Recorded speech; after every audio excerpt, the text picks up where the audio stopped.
In this video, we are going to put our project under version control using GitHub. You're watching Dev Tips with guest hosts MPJ and David.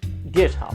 I'm thinking a lot of people have probably heard the term Git and have maybe heard the term version control, but maybe not. I think there's a lot of people that are not completely familiar with what it is. By using GitHub, you can keep tabs of the changes in your code, and different people in the project can work with the same code base without affecting each other's code.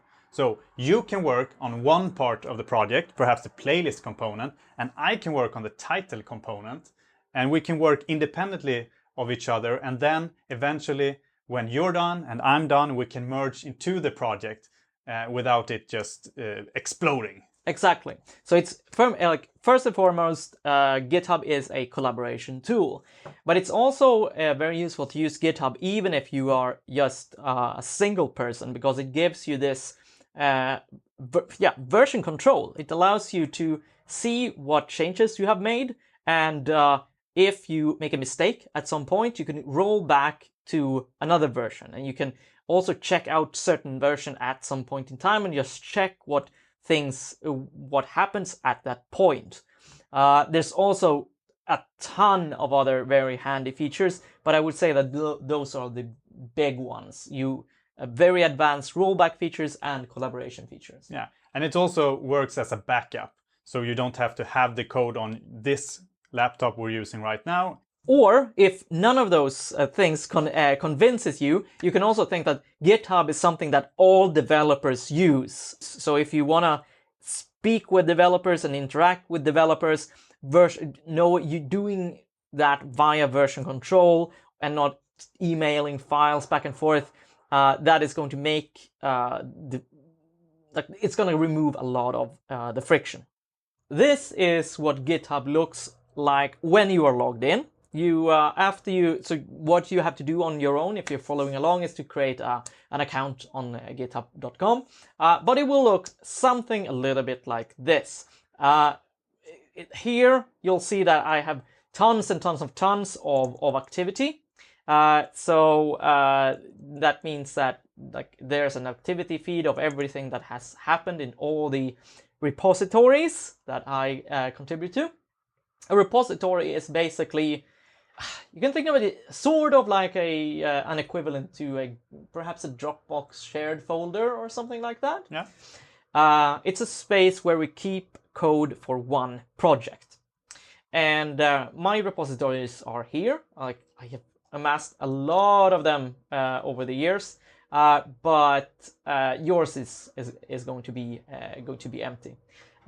And the first thing that we will do is to create a new repository. And we are going to call that, what was the name? Better Playlists. Better Playlists. So this is going to be, this is used as an URL, so I think that you're not allowed to use spaces and stuff. Yeah, it will just override it. And we don't need a description. We're going to make this public, partially because you can't create private repositories unless you have a premium GitHub account, but GitHub is completely free if what you do is public. Also, we want you to be able to check this out and look at our progress as we go along.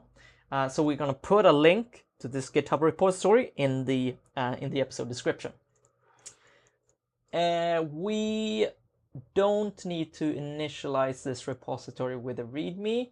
We don't need to add a git ignore, and we don't need to add a license, because these things already exist in the create React app template.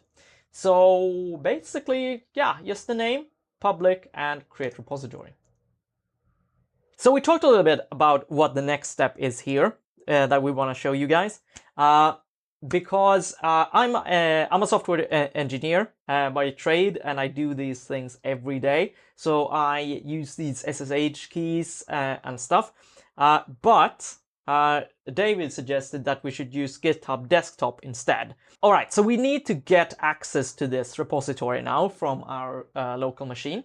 And there's 2 ways to do this. This advanced thing, which is what I use at work and stuff. And there's this thing, which I know nothing about and that you would need to demonstrate. Okay, now we need to download the GitHub application. Either you can use this way and all this code, which most developers like MPJ is doing at work and stuff. But for us as designers, it's easier to just download their app. I click here on help. Just need to download. Where do they have their application? Use Google. No.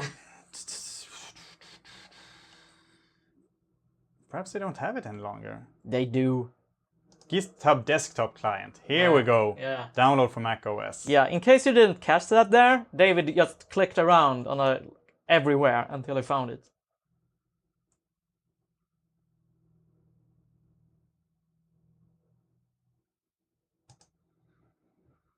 It's a zip file. Let's click it. Desktop. Let's go. Yeah, I want to open this. Sign in to GitHub and enter your details. All right, so I will enter my stuff. And configure Git. This is used to identify the commits you create. Anyone will be able to see this information if you publish commits. So I think it pulls this from my GitHub account, and then it configures my local Git with these options, which is nice. And it's showing some examples here about like showing how that is gonna look in the commit logs. No, I don't want to activate dictation. God. So I just press continue here, I guess. I think so. No, we don't want to make GitHub desktop better. Okay, here we go. So how do we add? What do we do with this? I think that you can now click the add to desktop button. All right, so now we have the GitHub application. Let's click setup in desktop. And do we want to open GitHub desktop in Swedish? Yes. Here we go. What is the local path for better playlist? It's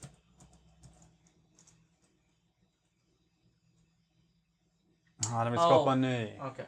All right, it wants to create a new one. How do we do that? I don't know. This is software you wanted to use. Okay, so let's just create a better playlist 2 directory and then we'll just copy everything over there. Sorry. This is real world examples.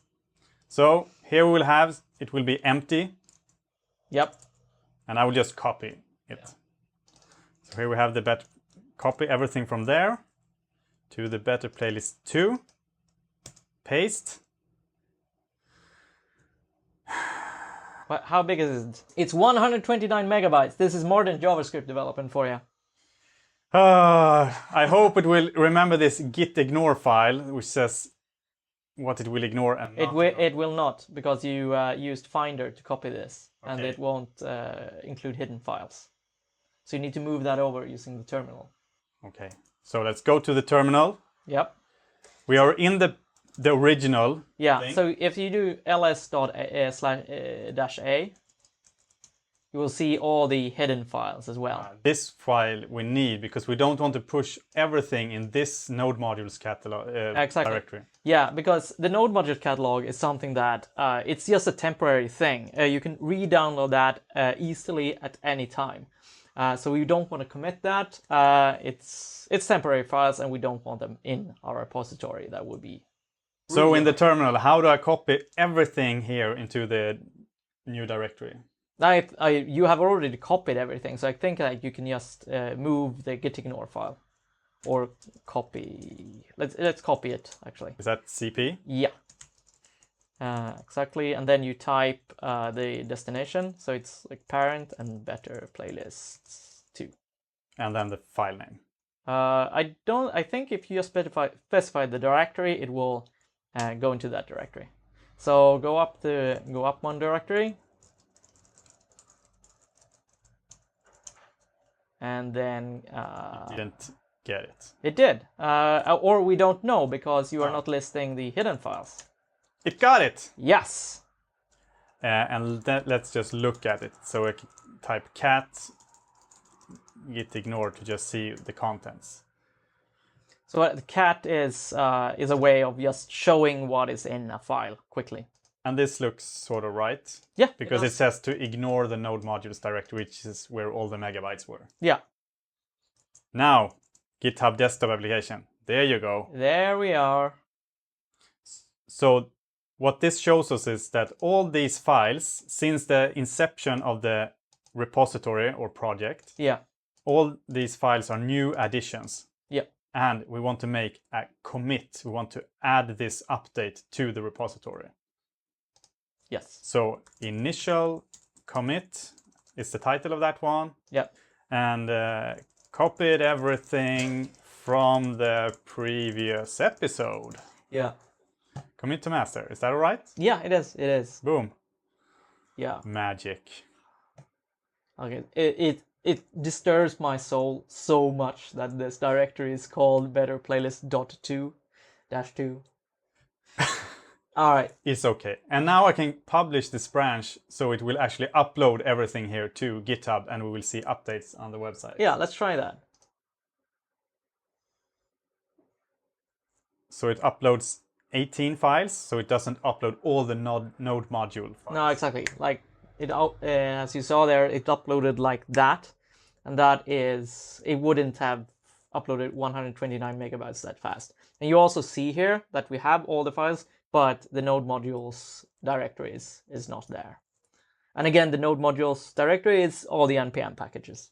So we just go here into source and we just check our app.js directory and we see that here are the examples from the previous video where we did the default style. So everything is up here on GitHub.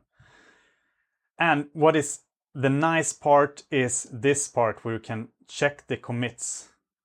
Yeah. That this is the initial commit I entered here and with a small message. And then it says how many files I changed. And everything here is visible. And when it's green and there's a plus sign, it means that it's an added line. And then we can, when we remove stuff, it will be reddish and has a minus on it. Cool.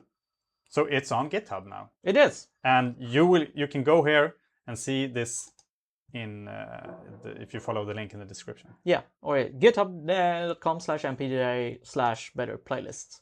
And when you upload, if you go back to the desktop interface, it said right there where it says fetch origin, it said publish branch before. Before you said that one of the advantages of using Git is that people can work on their own. You can work in your office and I can work in my office, and then later we merge these things together. Then when you do that, then you are working on branches. You are branching off the repository with your specific changes, and later you merge these branches. That is what branches are. In this project, we are just going to use the default branch, which is called master. There's nothing special about the name master. It just happens to be the default name. You could hypothetically call it anything. Knowing about branches is not important to this project. I'm just mentioning it so that you don't get distracted wondering what the hell is a branch. All right, so we've done everything that we wanted to do in this episode, but I feel that it might be a little bit abstract. Can we just do one? Yeah, let's make a cleanup commit. If you remember, we were working here with our code and it was a bit of a mess. Now I have to switch to the correct directory here. Oh yeah, because you have created another. Now we're working in the Better Playlist 2 directory. Yes, all right.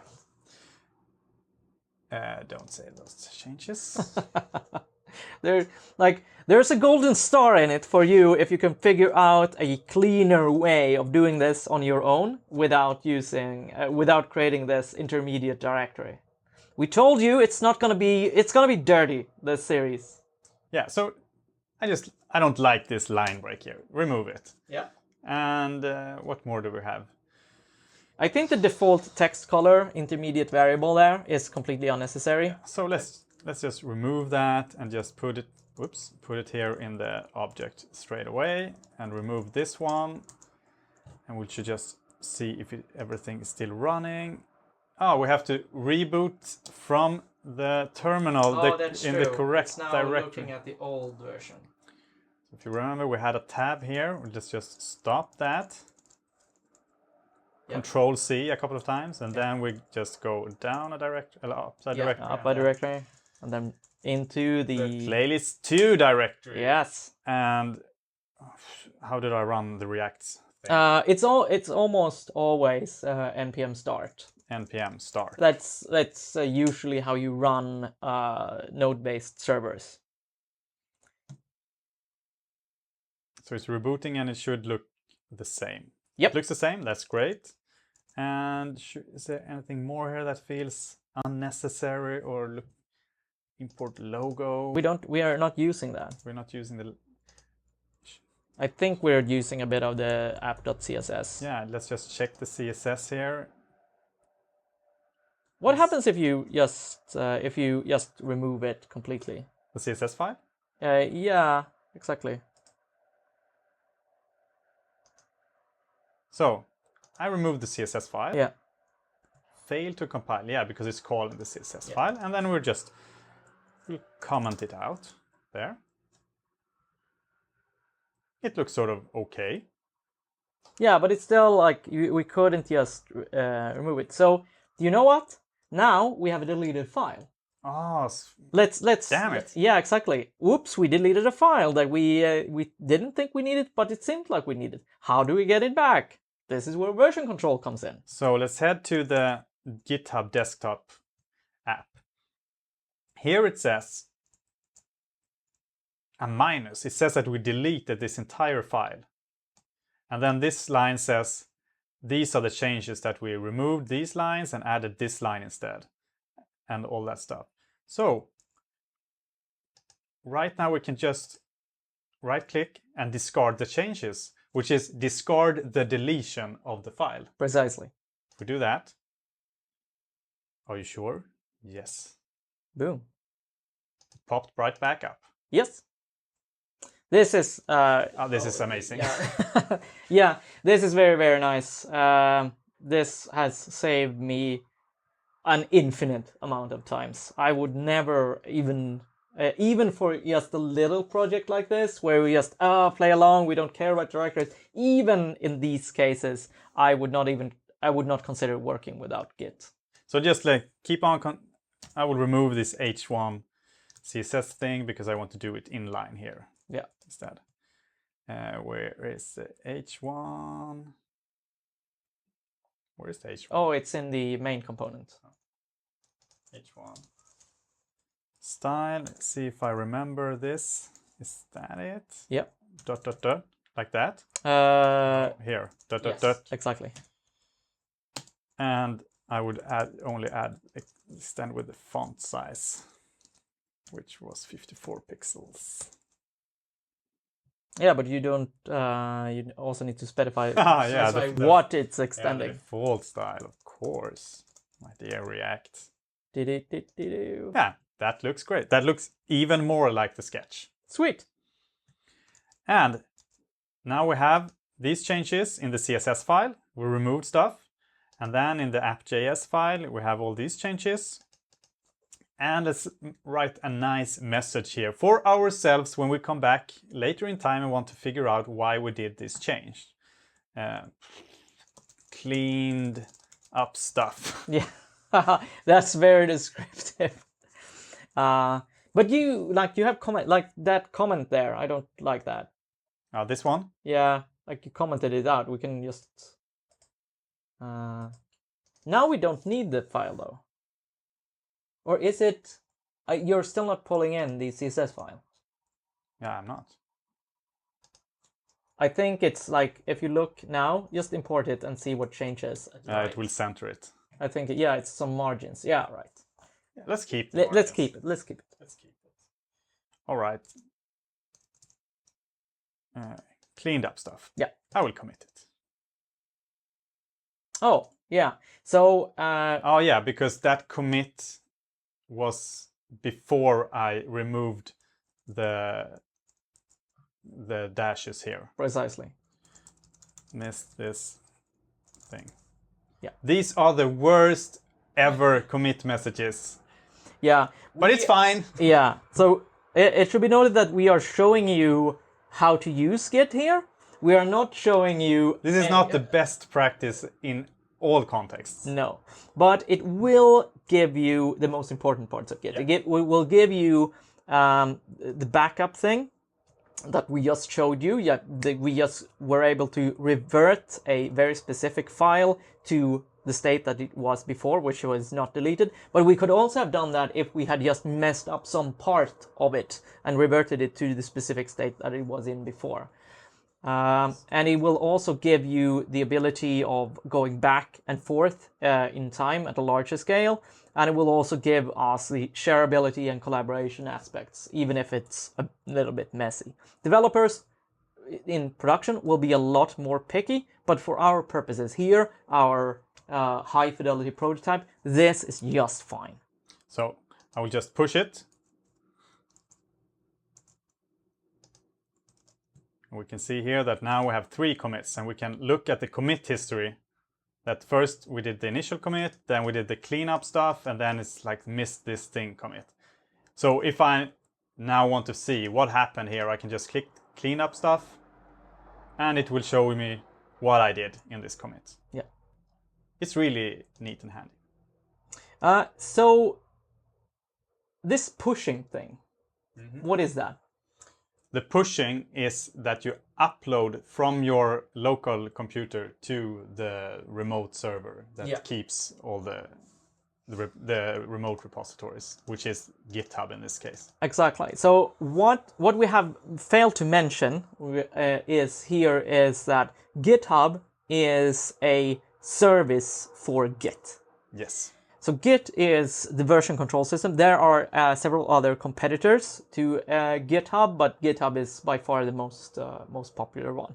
And the funky thing with Git that makes it a bit different from many earlier version control systems, like for instance SourceSafe that Microsoft had back in the day, and Subversion, is that it's decentralized. So when you are what we did when we were cloning our repository, that actually clones the entire repository with its full commit history, everything that has ever happened in that repository from the beginning of time, which has the nice unintended benefit that you can work completely offline. And if the central repository just evaporates, any person that has the repository checked out can revert the repository to their point in time, which is pretty cool. But pushing basically means that I'm pushing my changes up onto this branch on this remote. And GitHub is our remote. In the next video, we'll show you how to deploy the actual app to the internet so other people can use it no matter where they are. Yeah, join us for that in this episode. Will you be using Heroku, another service that's pretty popular?